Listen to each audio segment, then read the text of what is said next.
Okay, these slides were taken from a trip that Dad and I took in the summer of 1976. But the slides are not the important thing. The trip that we took isn't the important thing, but rather the history of the places Dad's been there and the things he's had to do with these places. And so Dad will talk about them, and he'll also call out the number of the slides as we go along. So we'll begin then with slide number 1. This is a place above Chain Lakes that we always camped when we was working on the trail. And the trail that goes into Atwood Basin is through nothing but a solid bunch of rocks. And it was a lot of hard work. And the horses would get their foot down between the rocks, and we had to pound the rocks up and fill the holes going down into Atwood Basin. And we camped there one fall when there was a crew of us camping there, and we was working the trail down there. And one of the men that was working there got constipated, and he couldn't have a bowel movement, and nothing we had would move him. And he was going to have to go to the doctor, and I told him we had some mutton hanging up, but there was a kernel in the mutton that would move him, and he said he sure wanted to eat it, so I cooked it, and he ate it. About 1 o'clock in the morning, he had plenty of bowel movement. And it was a trail leading to the south from there that went down to the Chain Lakes. We were building from Chain Lakes up, which was a twisted back trail. We had to make a lot of switchbacks. And there were some fishermen coming up to go to fishing, and I asked them where they were going. They said they were going up to the 4th chain, which was just above where we was working. And it was quitting time, and I hollered at them to quit, and we all quit. And I took up the trail, and I took straight up instead of going on the switchbacks. I cut right straight up over the mountain and was ahead of them when they came up the trail to pass me, and I was above the 4th chain when they caught up with me. And I said, well, that's 4th chain down there if you were going to fish down there. And they said, hokey doke. And there's a lake from where our horses are standing to the west that had a lot of good fishing in it, and it didn't have a name on it. So when they said they were hokey doke, I said, yes, we're coming over to hokey doke to fish too. So that lake got the name of Hokey Doke. Slide number 2. This is facing down the Chain Lake Basin, where there are 4 chain lakes joined to one. And they got some of them as a reservoir. And you go on down Chain Lakes, and below Chain Lakes is a creek. It's a bridge down there across a creek that runs from Chain Lake that goes down into Uinta. And we were camped down in there one night. We pulled camp there to build a bridge across that stream. When there was a bunch of us camped there, we had the horses above them, and about 12 o'clock at night, I heard the horses taking and starting coming down the trail, and I crawled out of bed and got my rifle. I had a rifle with me, and waited till they got down pretty close to the stream, and I let a holler out of me and shot the rifle off to turn them back. And every one, there was about 4 in the camp, they came out of the tents on their hands and knees. They didn't know what had happened. And slide number 3. This is showing the picture of the Chain Lakes down below. You can't see the first chain, but you can see the middle chain. There are 4 chains joined together. And we were camped here working on the trails. We'd go down every evening and fish out of the Chain Lakes below us. And there was a raft on one, and we'd get on the raft, and we'd have a lot of fun fishing from the raft down there, which is good fishing down there. And the trail in there was rough along the rocks, and we'd done a lot of work, and the switchback is just above that lake that you can see there.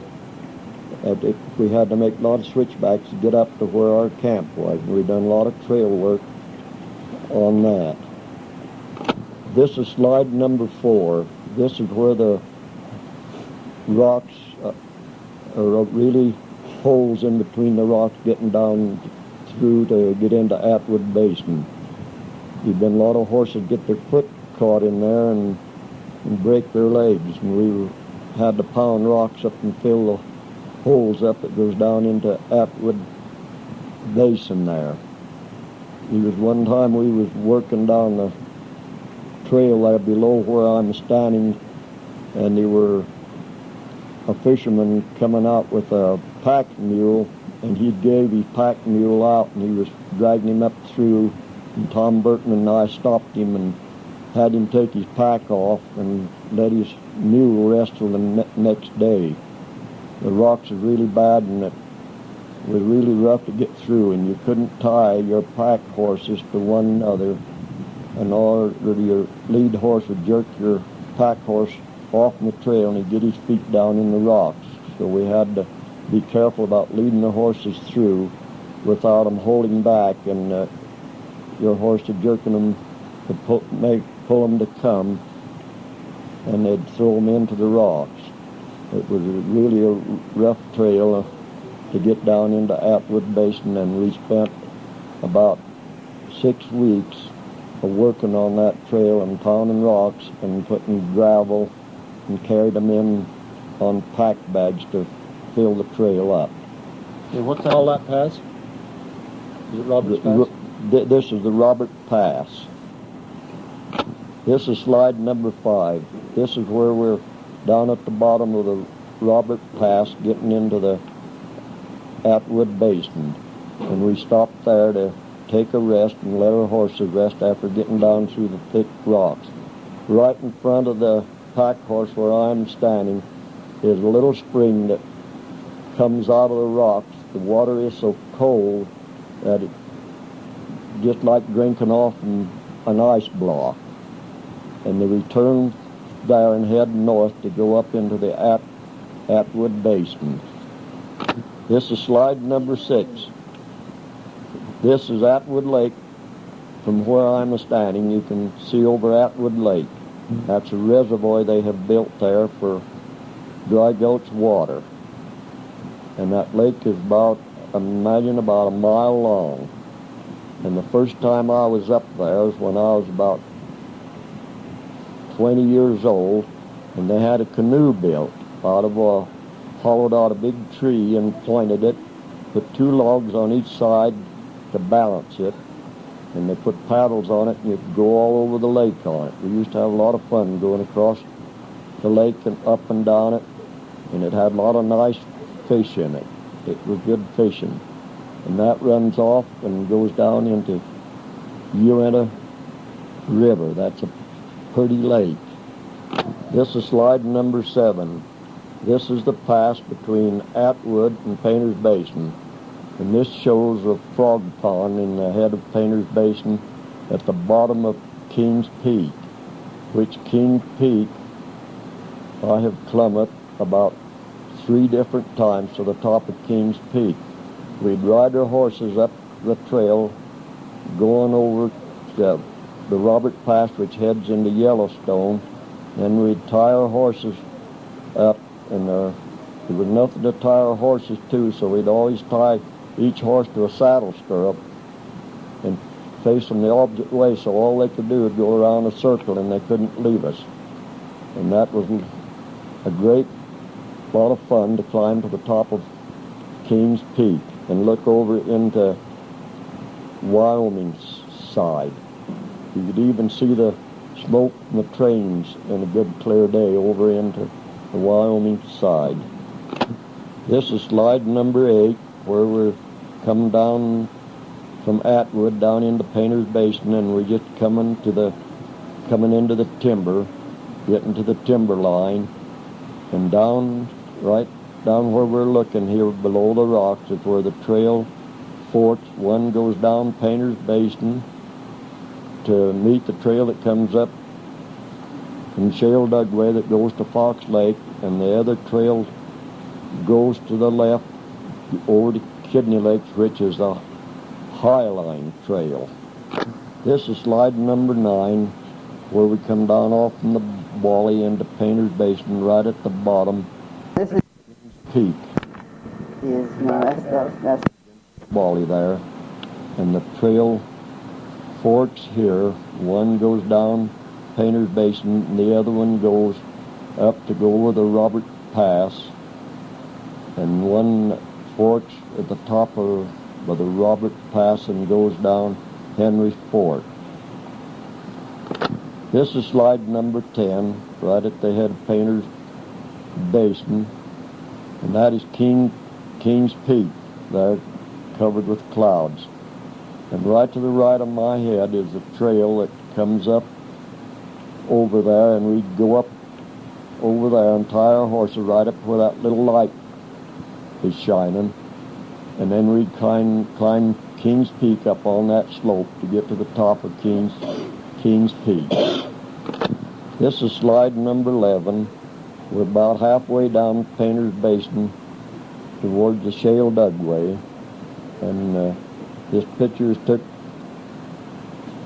the background is west of us, and in front of us is the east, and that's the Bally Mountain, Bally Mountain there that divides Painter's Basin and the Atwood Basin. And I'm the one on the light-colored shirt with the hat on, and Sheldon is the one to the left of me with the red jacket on. This is slide number 12. This is a signboard showing the High Line Trail and the trail that goes into Painter's Basin. The High Line Trail, you can go to Fox Lake or Kidney Lakes or up to Samuel Lakes. And you can go from Fox Lake over the High Line Trail into West Fork of White Rocks. This is slide number 13, showing the picture of the Shale Creek Bridge. Across Shale Creek, which the trail goes up to Fox Lake. This is the bridge that I packed timber in to build it, metal beams and the covering on it, which the lumber was treated to cover the bridge with, and I packed it in there in the late in the fall, and about 1.5 foot of snow along the Shale Creek Dugway, which was a very steep. A lot of horses had went off the trail and went clean to the bottom. And I packed the material across there, and then the following spring I went back and bolted the beams together to hold the stringers on the bridge, to hold the bridge up, and build it the coming spring, of which it took several days to build the bridge, and it was a lot of hard packing over the trail to get the material in there to build the bridge across Shale Creek.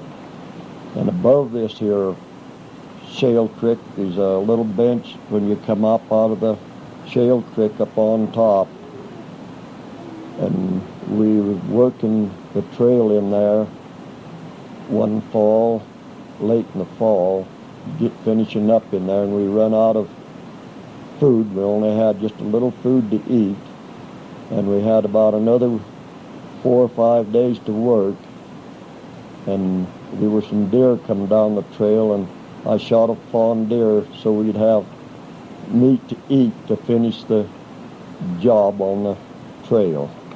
Now, why did you build the bridge across the creek? Was the creek that deep and rough you couldn't get horses across there? Or why was it you had to build the bridge across the creek?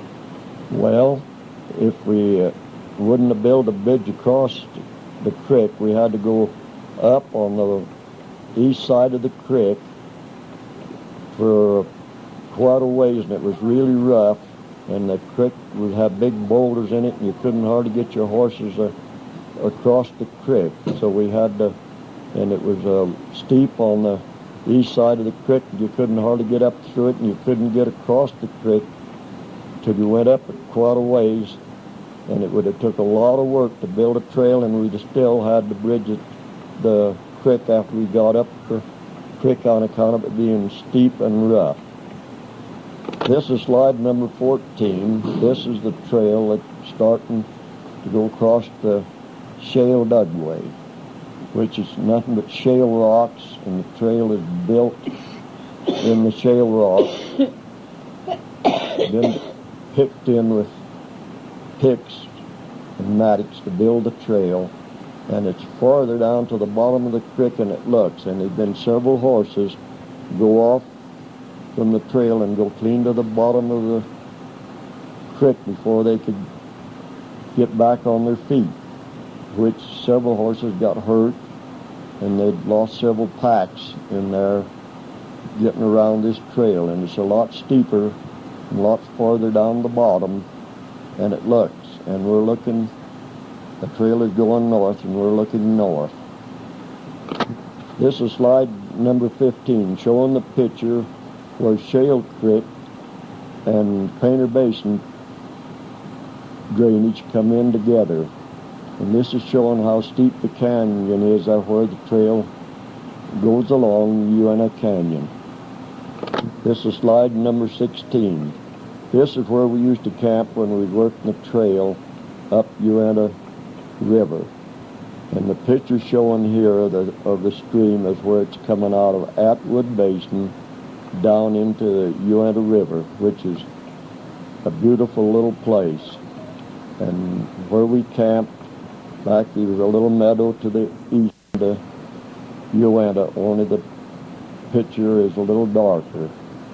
And we used to go down from the trail there where the Atwood stream comes in, and you really could catch good fish there. There were some large holes in the river and a lot of good fishing there, and we used to have a lot of fun going down there catching the fish of the evening, so we'd have fish to eat while we were working the trail. So that'll go for just a minute. Do you remember about how old you was when you were working in there?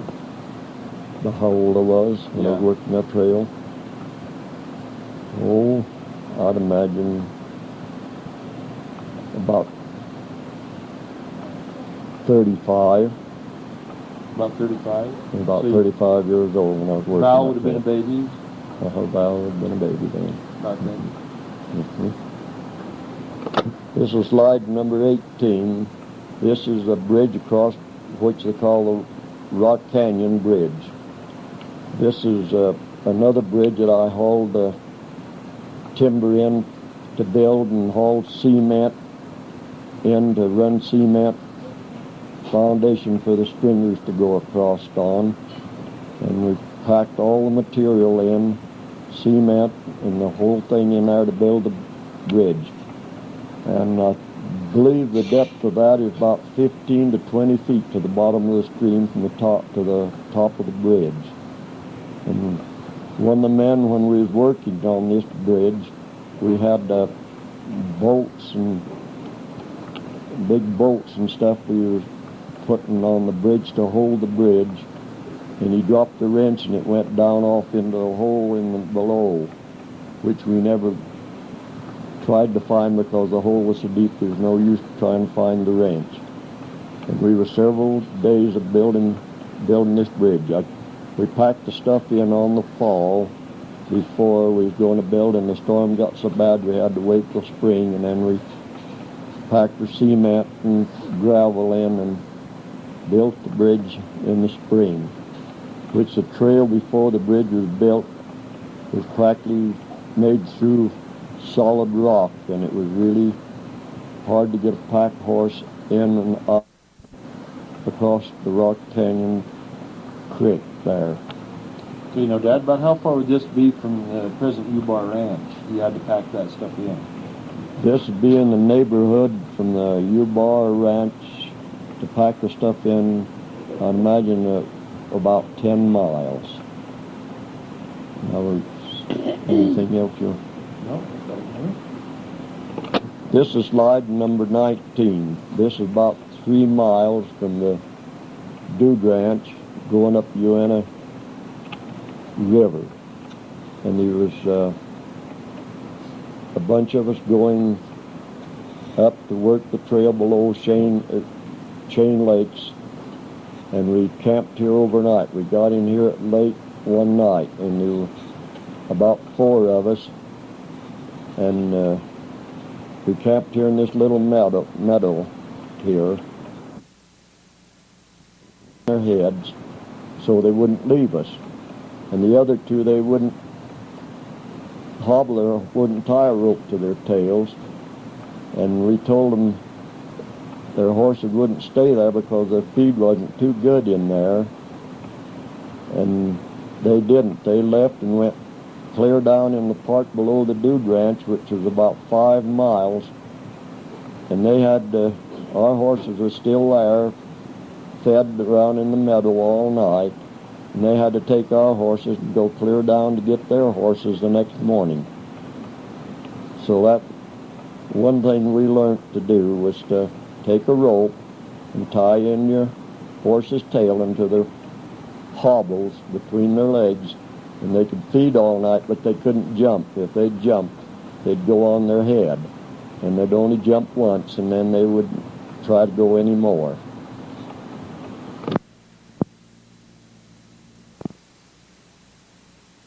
Okay, now we're going to have Mom and Dad tell us together bits and pieces they want to about when they got married.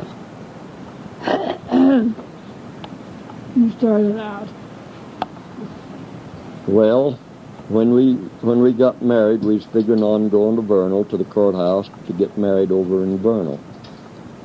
And when I got to Roosevelt and to pick up Dorothy, I'd got the word that they were a group going to meet us over, wait on the courthouse steps when we come out to get married to Chivarius. They was going to take Dorothy, the girls was going to take Dorothy, and the boys was going to take me, and wasn't going to let us be together for a day or 2. They was going to take us, at least they wasn't going to let us together the first night. So when we got to Roosevelt, I told Dorothy, and she can tell you the rest. So we got ready and went to Roosevelt, and we got down there by, we decided that we wouldn't go to Vernal. We'd show them. We went to Duchesne and got our marriage license and got married up there. And Mother was with us, and Dealey was with us, and so we went up there and showed them that they wasn't half as smart as they thought they were. So, and we laughed all the way back because thinking that they'd be sitting over there on the courthouse steps waiting for us, which they were. Okay, So where did you spend your wedding night then, since no one's shiveried you? Where did you spend your wedding night? And so then we come home and spent our first night with Thelma and Otto Beisel. So we went down to see them, and they lived down to Altera. And so we went down to see them, and they invited us to stay all night, so that was fine with us, so that's where we stayed that night. Then the next night we come up to the little house on Farm Creek, where we lived for quite a few years. And until we bought the one that we're living in now. Okay, can you tell us what the weather was like, what kind of year it was you got married? Well, the year we got married was a dry year. At Thanksgiving time, we got about 20 inches of snow, and that's the last storm we got at Thanksgiving time, and we got married on February the 28th, and there were no snow, and the wind was a-blowing, and everything was dry, and we really had a dry year that year, and nothing but dirt roads and rough roads, and we had to travel over muddy roads when we did have storms. And we really had a dry year that first year.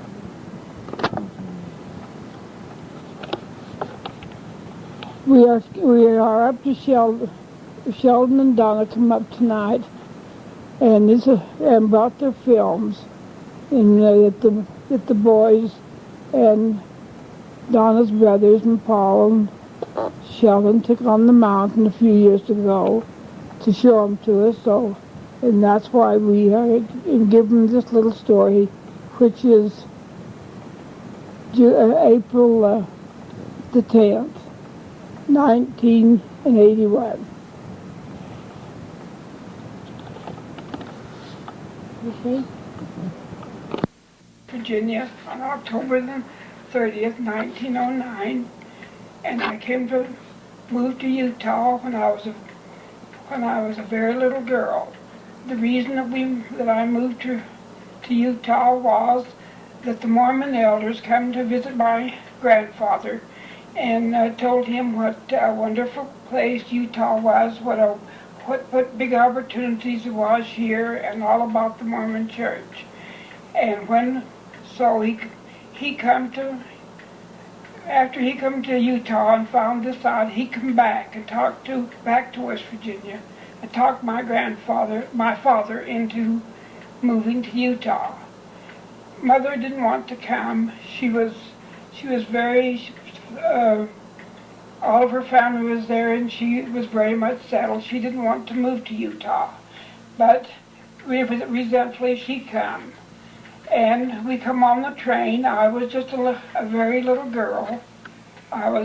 Mother carried me in her arms, and I had an older sister, Hazel, which was 2 years older than me.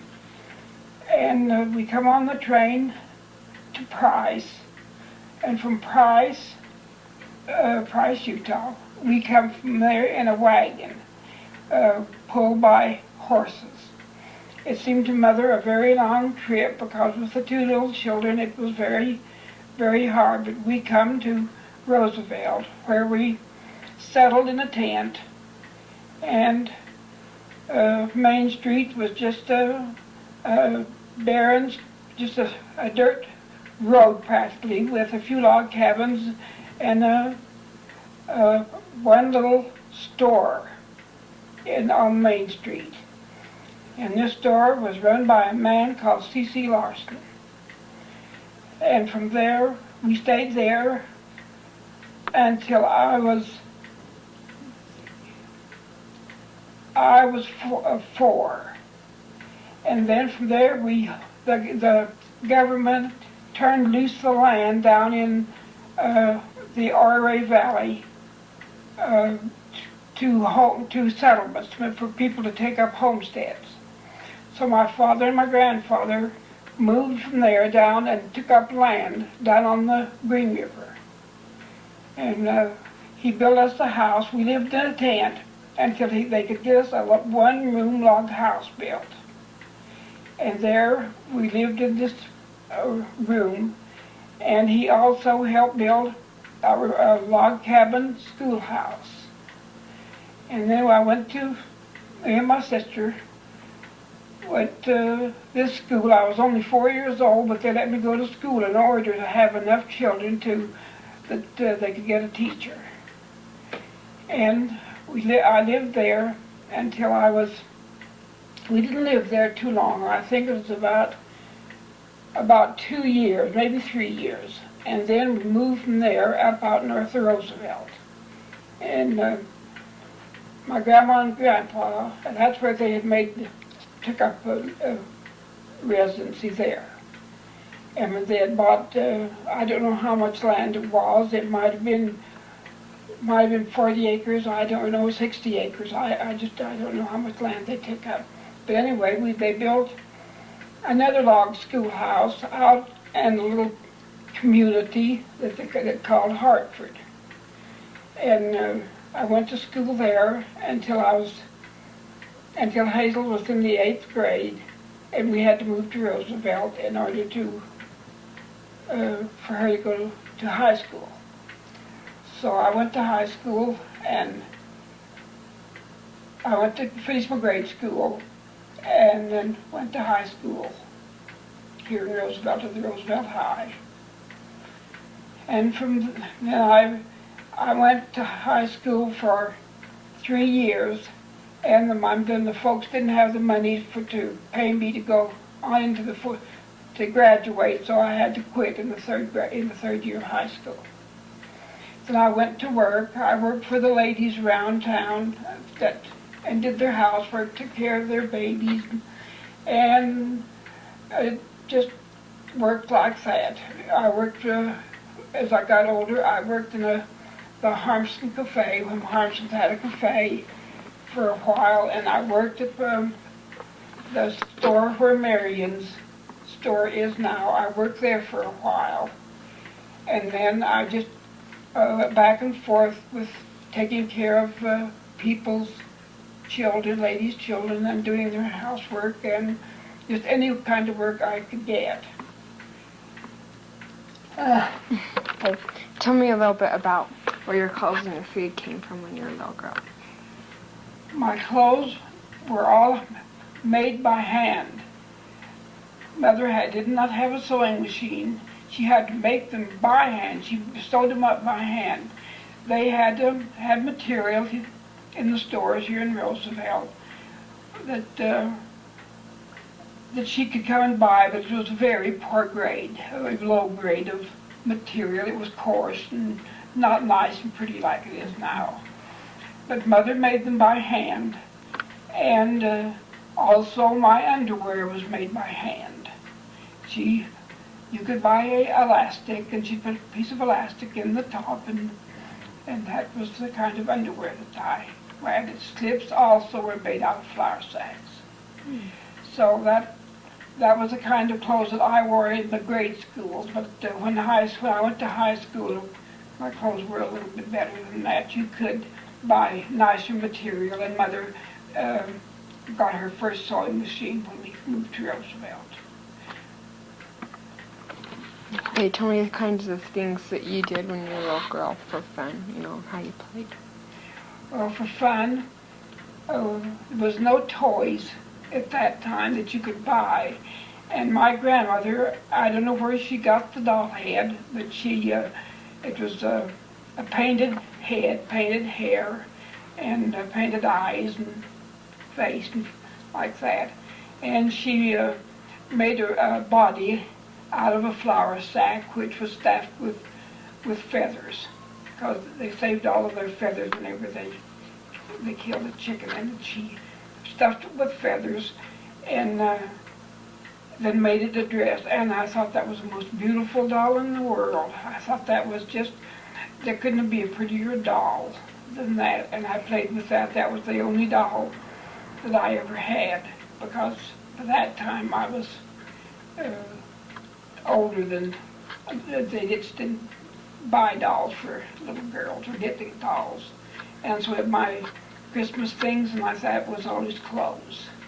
A new dress. If I got a new dress and like that, well, I thought that was just a wonderful Christmas when I got a new dress.